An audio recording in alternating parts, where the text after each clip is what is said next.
Over the last decade, we have constructed a global monitoring architecture that tracks 3 million individual data points across 233 distinct methodologies. This resolution was designed to be the definitive blueprint for the 2030 Agenda for Sustainable Development, an empirical map to address poverty, hunger, and inequality. This chart tracks 139 targets across all 17 Sustainable Development Goals. Look at the right side. Nearly 50% of targets show marginal progress or total stagnation. Another 15% have regressed below their 2015 baseline.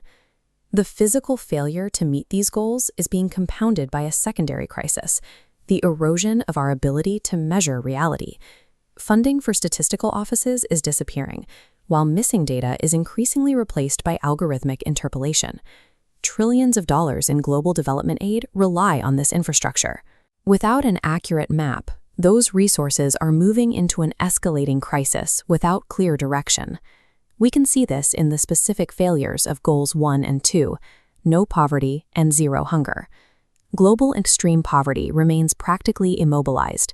In 2026, 10% of the population, over 820 million people, survives on less than $3 a day. This failure is highly concentrated, with 71% of the world's extreme poor now living in sub-Saharan Africa. This stagnation is often masked by Goal 2. Looking strictly at global percentages, child stunting appears to be on a steady decline. While those percentage improvements are statistically accurate, they hide a more difficult reality. Falling percentages mean little if the absolute number of people facing hunger in vulnerable regions continues to climb. This disconnect is caused by demographic offset, a phenomenon where population growth outpaces structural development. In Southern Asia, targeted interventions drove a precipitous drop in stunting rates, reducing the number of affected children by over 20 million. Over that same time frame, Sub-Saharan Africa's under-5 population surged by 20%, an influx of over 31 million children. This growth effectively swallowed the regional gains. The reduction in Asia was mathematically canceled by the volume of new, vulnerable populations in Africa, leaving the global absolute count flat. Systemic shocks are making this worse. Escalating weather extremes and maritime disruptions are choking off food corridors and driving up inflation. Tracking this kind of region-specific demographic nuance requires robust, on-the-ground human data collection. This is the responsibility of the National Statistical Office, or NSO. They are the infrastructure that allows us to parse this reality. When an NSO loses its capacity to operate, the world loses its only instrument to distinguish between a statistical improvement and a demographic crisis. The labor market reveals similar vulnerabilities. Traditional mechanisms for escaping poverty, such as entering the workforce, are proving insufficient. This chart breaks down global labor. Nearly 8% of the employed population, 284 million workers, lives in extreme poverty. In sub-Saharan Africa and the least developed countries, that rate reaches 40%. Young workers between 15 and 24 are more than twice as likely to be trapped in working poverty as adults. Identifying these specific, vulnerable subgroups requires heavily targeted social protection surveys. These interventions rely on continuous, localized surveying, a process that developing nations struggle to fund without international support. Official Development Assistance, or ODA, provides the financial foundation for both poverty reduction and the statistical systems that track it. In 2025, that foundation collapsed.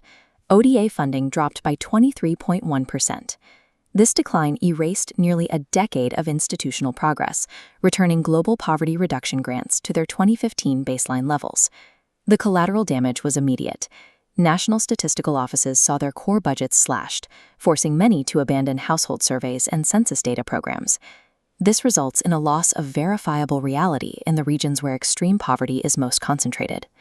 Removing funding from these statistical offices during a peak global crisis is equivalent to turning off a hospital's monitors during a critical emergency. The global demand for data continues even when the funding for human surveyors runs out. AI systems are increasingly filling this void through synthetic generation. Models step in to estimate the metrics that missing official statistics were meant to provide.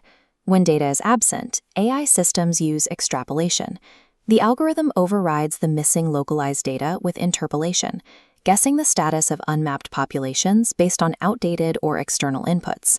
These AI models generate statistically plausible numbers that appear authoritative, but they can mask the total invisibility of vulnerable groups. These algorithms also introduce risks to confidentiality. AI can re-identify individuals by cross-referencing aggregate metrics with vast commercial data ecosystems. This contrasts with the mission of official statistics, which is built on transparency, methodological auditing, and professional independence. When policy relies on algorithmic hallucinations rather than human-verified evidence, systemic inequality is integrated into the digital tools of global governance. Defending against algorithmic contamination requires institutional strength rather than purely technical solutions. Statistical sovereignty rests on three pillars: control over data, domestic financing, and institutional authority. Currently, this is diminished. Only a third of lower-income countries manage their microdata. In sub-Saharan Africa, just 15% have fully funded plans. Without resources, institutions cannot enforce safeguards on partners. Without sovereignty, developing nations become passive consumers of AI systems, built for different priorities. They risk losing control of their own development narratives. We must return the focus to human inclusion. Reliable data is built on physical reality and community participation. AI and frontier technologies are useful tools, but must be held to the standards of transparency and public trust established by official statistics. National statistical offices require the funding and legal mandates necessary to act as the verifiable source of record for their populations. With 4 years left on the 2030 agenda, we cannot address poverty or hunger if we cannot accurately identify them.